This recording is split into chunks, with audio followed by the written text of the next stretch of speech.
From there, Jesus set out and went away to the region of Tyre. He entered a house and did not want anyone to know he was there, yet he could not escape notice. But a woman whose little daughter had an unclean spirit immediately heard about him, and she came and bowed down at his feet.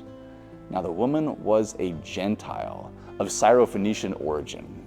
She begged Jesus to cast the demon out of her daughter. Jesus said to her, "Let the children be fed first, for it's not fair to take the children's food and throw it to the dogs." But she answered him, "Sir, even the dogs under the table eat the children's crumbs." Then he said to her, "For saying that, you may go. The demon has left your daughter." So she went home, found the child lying on the bed, and the demon gone. Did we just hear a story about Jesus refusing to help a woman, call her a dog, and only help her when he was shamed into action? Is that what we just read? Well then, yeah. Some people are quick to try and defend Jesus in this story. People who say, "Oh, Jesus didn't mean what he said. He was just testing this woman. He was always going to help her." Yeah, but I don't know about that. And honestly, I am not that interested in debating if Jesus really meant what he said, because I don't think that's the right question to ask. The gospel stories are not history books. They are theological and are written to make points and claims about how the early followers of Jesus understood him, his ministry, and God. This year at Bethlehem, we've been trying to rephrase the biblical stories so that we can hear them again, so that they can speak truth and life to the world that we all live in. Because each week at the end of our worship time together, whether that's in person or online, if you can't go, yeah, I know this story because it's my story. I've lived it. I can see it in our culture, politics, and community. If you can't do that, well, then we've missed the mark. We've failed. All right, here's just a bit of context for you. Prior to meeting this woman, Jesus had it out with a group of Jewish religious teachers who criticized him and his disciples for playing fast and loose with the commandments of God and the purity traditions of the Jewish faith. They were doing things that made them unclean, like eating with defiled or ritually unclean hands.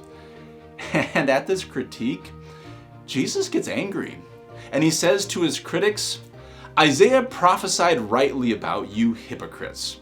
As it's written, this people honors me with their lips, but their hearts are far from me. In vain do they worship me, teaching human precepts as doctrines. You abandon the commandment of God and hold on to human tradition." Jeez, those are fighting words. And then, Mark, as a writer, does this really interesting thing. Right after this confrontation about purity traditions, he tells a story where Jesus finds himself in the most unclean, impure situation that anyone can possibly imagine. Hence the details. Jesus goes to Tyre, a Canaanite region, the land of the others, and there he has an interaction with a woman. But not just a woman, a Gentile woman. But not just a Gentile woman, a Syrophoenician Gentile woman in Canaanite territory. Man, that is a good setup to the story. But I do want you to pay attention to this. The only names this woman is given in the story are the names that identify her as an other to Jesus. She's not given a name like Anna, just the names woman, Gentile, Syrophoenician, which makes it very clear that she is not a part of Jesus' family, or faith tradition, or community. Her people are not Jesus' people. She is the embodiment of everything that is unclean, impure, and otherness that's out there. But she comes to Jesus hurting, desperate for help. Jesus is known to be a healer, and this woman's daughter needs healing. Parents, I just want to take a second to ask you a question. what would you not do for the sake of your child? Who would you not go to seek help from if you thought, even if it would make a slight difference? But Jesus uses this occasion. This is why this woman is approaching him. And he uses this occasion to remind her of just how different they are from one another, how unclean she is, and shuts her down saying, "No, I will not take the children's food and give it to a dog. My mission is to the Jewish people, which is not you." God, that is so harsh. Let me talk about boundaries for just a minute. The stories we tell ourselves matter because they influence the way that we see ourselves, others, in the world. So, what do stories of boundaries tell? Well, essentially, boundaries tell the same story. They say the same thing. Inside the boundary is a story of a community that cares for and supports one another. These are the people that you love and love you. Outside the boundary is a story of questionable people who are different. Boundaries tell a story about who is trustworthy and who you should be suspicious of. Boundaries tell a story of shared identity and difference. When we actually moved into our house, which has been a while now, I found a white line on the curb. And I honestly don't know who put it there, if it was from the people that we bought our house from or from my neighbor. But this line on the curb, it marks the property boundary on the north side of the house, and it communicates a very important message. At least it's the message that I hear. It says this: when mowing the lawn, don't cross this line. God help you if you cross this line and cut my grass. This is mine, that is yours, stay on your side. Anything can be used as a boundary. A white mark on the curb, an imaginary geographical line, gender, flags, skin color, political affiliation, religion, wealth, school mascots, anything can be used to create boundaries, separating those on the inside from those on the outside. And this is where Jesus and the Canaanite woman find themselves, on opposite sides of an impossible, significant boundary. As humans, we have been creating boundaries from the time our species began to walk the earth. We are masters at it. There are boundaries set in Jesus' world, and the twist in this story comes when Jesus uncharacteristically tries to enforce those boundaries. And an unnamed woman pushes back. Driven by love for her child, she will no longer accept the given boundaries anymore. And the story concludes as she chastises Jesus, and in doing so finds healing for her child. And this is the central point of the story. Love and grace make it impossible to maintain the boundaries that we create. Love for her child drives this Canaanite woman to break her cultural boundaries and seek out a Jewish rabbi. And Jesus' experience of this woman's faith leads to a grace-filled act of healing and compassion given to someone who is outside the boundary of the people of Israel. And in this event, in this encounter, the kingdom of God breaks into our world. So I can't talk about what this story, or really honestly any story in the Bible, what it means, without sharing a little of my own story, which is the story of being human. It's a story that we all share. And so I want to take this moment just to say that I am so grateful for everyone who has offered their support and prayers this last week after my dad died. It is incredibly impactful and meaningful, so thank you. Seriously, thank you for that. But there was one thing this last week that I did not expect. What caught me off guard was the number of people who have reached out to share their personal stories of loss with me, their own experience of death of a loved one, death of a father, death of a spouse. I did not anticipate people would do that, or how powerful it would be to hear those stories. And let me tell you why it was so powerful.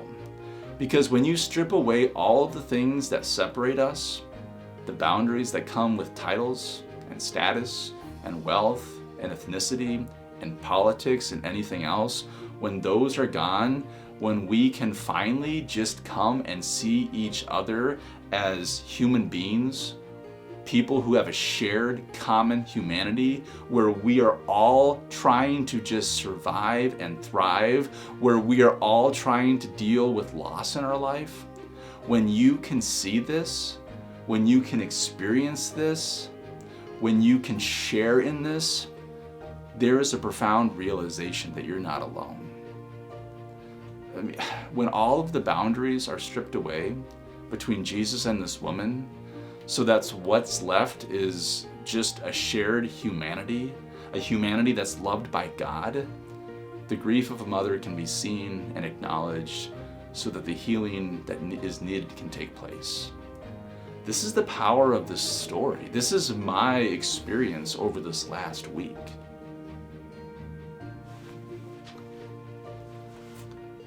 I am becoming more convinced than ever before that this is what our church is called to be now in our world. When more and more boundaries are being put up that divide us, that created an us-them mentality, we are called to take them down, to help people see and experience our shared humanity, that our stories and our lives are interconnected. At the end of the day, peace, life, healing, and wholeness, these things will not come to your life and to our world from your ability to argue, to persuade, or to force people to think like you, look like you, or to cross the boundary to your side, the right side, right? That won't happen. But peace, healing, wholeness will come to our world through the realization that our shared humanity is all loved and cherished by God. And our gospel story has something to say about this. It says that love, grace, forgiveness, and mercy are the only ways to move forward, because love, grace, forgiveness, and mercy are the only things that have the power to break down our boundaries and restore humanity for those who are on the outside. Our boundaries cannot contain God's love and God's grace. They just can't. That is good news, and that is challenging news. When boundaries come down, people find life, healing, and hope. That is the story that we heard today. Does that challenge the way that we live and how we function in our world? You bet it does. It is hard to come to terms with on some level. So today, may you come to know that you are never outside the boundary of God's love and grace, that there is nothing that can separate you from the love of God, and likewise, may you come to see those living outside of your boundary. Those people are never outside the boundary of God's love and grace. And may this challenge you and move you to go deeper into the story of your faith as it affects the way that you see yourself, others, and the world in a way that can give life to you and others. This is the gospel that we hear today. Thanks be to God for that. Amen.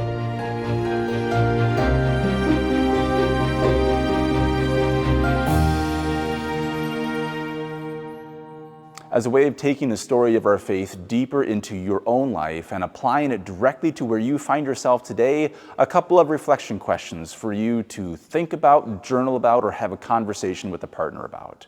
Question number 1, what are the tallest, strongest, most intense barriers in your life that cannot be torn down easily? Can you think about that for a second? What are the boundaries and the barriers that just seem impenetrable? Number 2, is it possible to see those outside of your tribe simply as fellow human beings trying to survive and thrive in life? If not, what prevents you from seeing that?